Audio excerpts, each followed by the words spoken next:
So again, Eleanor is running for re-election in House District 89 out of Iowa City, and we did initially endorse her first run 2 years ago.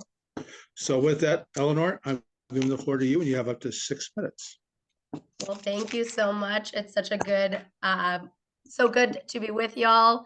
I have to say, I just have found Unity Coalition to be a bright spot in my experiences in Des Moines, so I so appreciate the opportunity to apply for the endorsement second time around.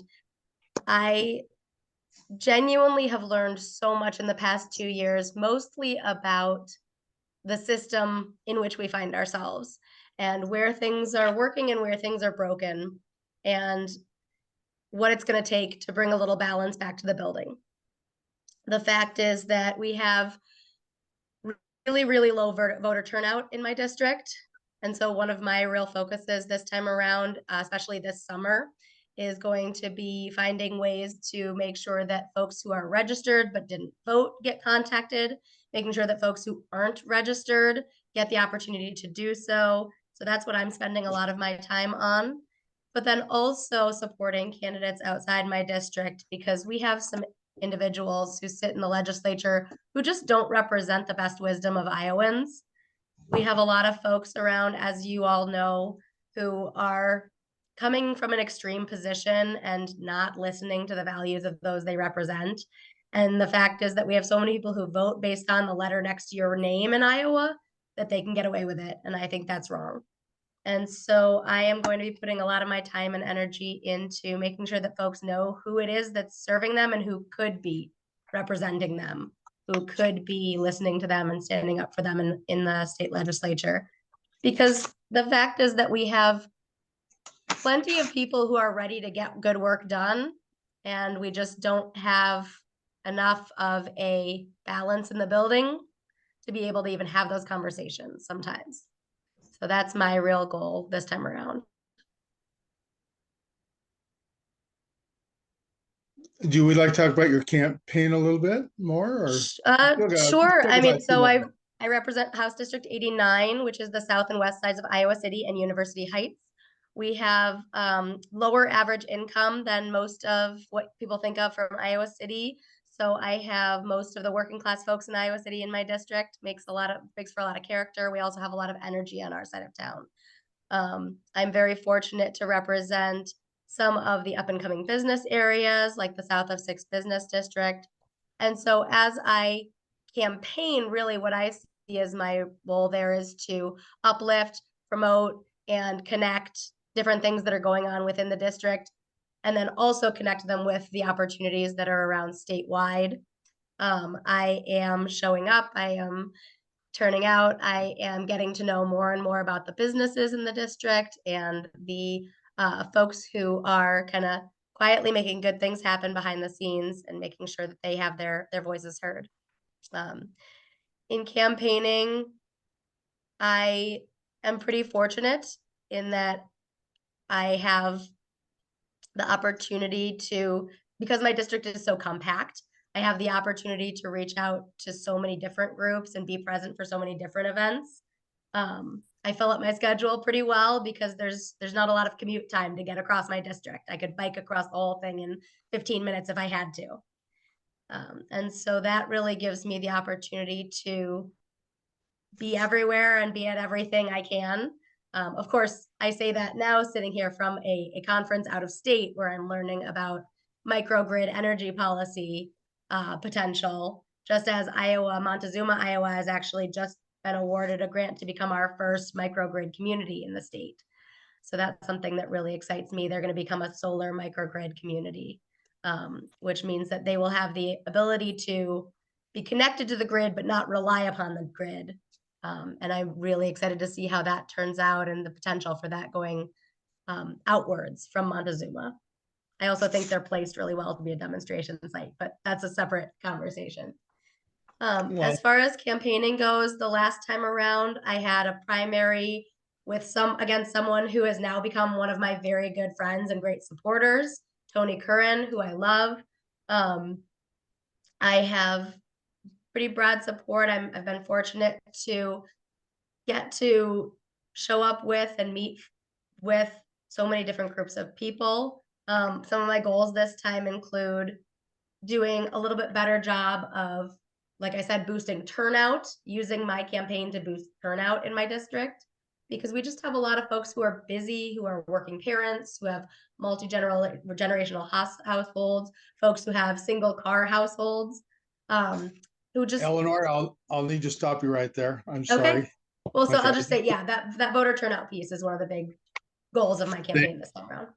Well, thank you very much. So I got a couple of questions. So the first one will be under workers' rights. I was one of minority of states that has not enacted a minimum wage higher than the federal minimum wage. Do you support state minimum wage of $20 an hour or higher, indexed annually for inflation? So I'll leave it there. So you can answer the question. Absolutely. I'm not an economist. I'm interested in economics, but I'm not an economist. And so when I look at this topic, right this moment, if we were to enact a new minimum wage law today, my goal would be to get that state minimum wage to $15 an hour. But what would be most important to me is getting rid of the state prohibition on local minimum wage being higher. So for example, we had the Johnson County minimum wage put into place, and then immediately the state legislature came in and preempted that local control, that local decision. And so my priority would be getting rid of that local preemption by the state government and setting a state minimum wage of $15 an hour, with hopefully a stair step to get us to $20 an hour within a reasonable amount of time. The fact is that taking our minimum wage from under $8 all the way up to 20 in my opinion, is just a little bit short-sighted in terms of the impact that would have on the local businesses that we actually want to promote and thrive. And so that's why, in my opinion, the goal right now would be to get to 15 and then give a little bit of time to get to that 20. Okay, under our second question, this is under education, question number 2. Should public post-education, including trade schools, be free to students? What limitations would you apply? Now, I just want to say a couple things there now, because we would like for at least to start with, that the community colleges, the first 2 years are free. And the trade schools. Yeah. Now we know the 4-year, but the goal over the the longer term was that our public universities, from Iowa to Iowa State to UNI, that they would all be free for the first 4 years. So that's where we're focused on. But I know you had a different type of answer on your questionnaire, so I'll give it to you. So I would say, from my perspective, I'm not opposed to free education, but I will say I have seen in my own generation and with friends of mine, folks who have gone after an expensive degree and then not really known what they're going to do with it. They've just kind of had this degree and then not ended up putting it into practice or putting it into use. And so while and then also kind of sideways looking at the fact that we're in this sort of credentialing culture rather than degree culture, we're looking a lot at credentialing and adding on credentials to people. What I would like to see is community college, first 2 years being free for everyone, trades schools being free for everyone, because those are things where you're looking at, and credentialing being free for everyone, because you know that people are taking that and taking it straight into a position where they know what they're doing with that. That being said, going straight to all 4-year college being free, I have that kind of reluctance, that concern that if the student doesn't have a financial investment in that decision, you do have folks who are pursuing something without a real goal, without a plan for that degree. And so what I would like to see right now is us returning to like the 1999, I think it was 1999 break, where our public universities were 2/3 funded by the state, 1/3 funded by tuition, whereas now we've blown past being in the other direction, where 2/3 of funding is coming from tuition, 1/3 is coming from, less than 1/3 is coming from the state.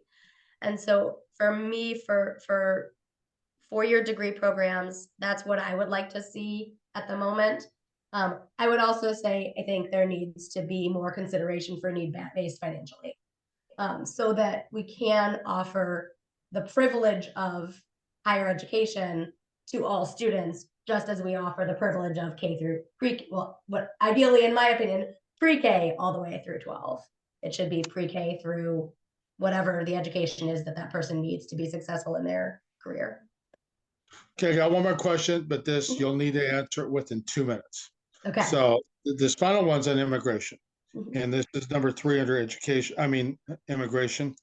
Are you in favor of legislation that requires Iowa residents to be U.S. citizens or to be lawful citizens, lawfully present in the country in order to qualify for in-state tuition at universities or community colleges? Let me preface this a little further, is that there was legislation introduced earlier in the session in the House that unfortunately did not pass out of the full committee in March. It did pass out of the subcommittee. Yeah. So where we're at, we feel that our youth, especially entering college at 17, 18, should not be be asked to undo Prove what their their parents did 17, 18 years previously. So I mean, it's not their fault that they're here undocumented, because their parents brought them over when they were young children for the most part. So with that, I mean, would you support legislation that would prevent students who are not properly So the way that documented? you phrase that, I wanted to start off by saying, I went back and looked at my questionnaire kind of all the way through to prep for tonight last week. And I realized I misread that question when I initially filled out the survey. So I appreciate the opportunity to talk about that. And then I didn't even, thankfully, because it didn't make it out of the committee, I wasn't aware of this particular piece of legislation. And so when I went and looked at it, then I went back and reread the question and realized I had read it incorrectly. Every kid who grows up here is an Iowan and therefore should qualify for in-state tuition. They are working part-time jobs in Iowa places. They're going to Iowa schools. They are growing up here. This is their home. And there's absolutely no reason why they should ever be challenged on their right to in-state tuition. I also personally would love to, since I've got like 1 second, would love to see driver's licenses available for everyone living in Iowa to ensure safety on our roads, and also that everybody driving on the roads has that safe and legal way to get to work.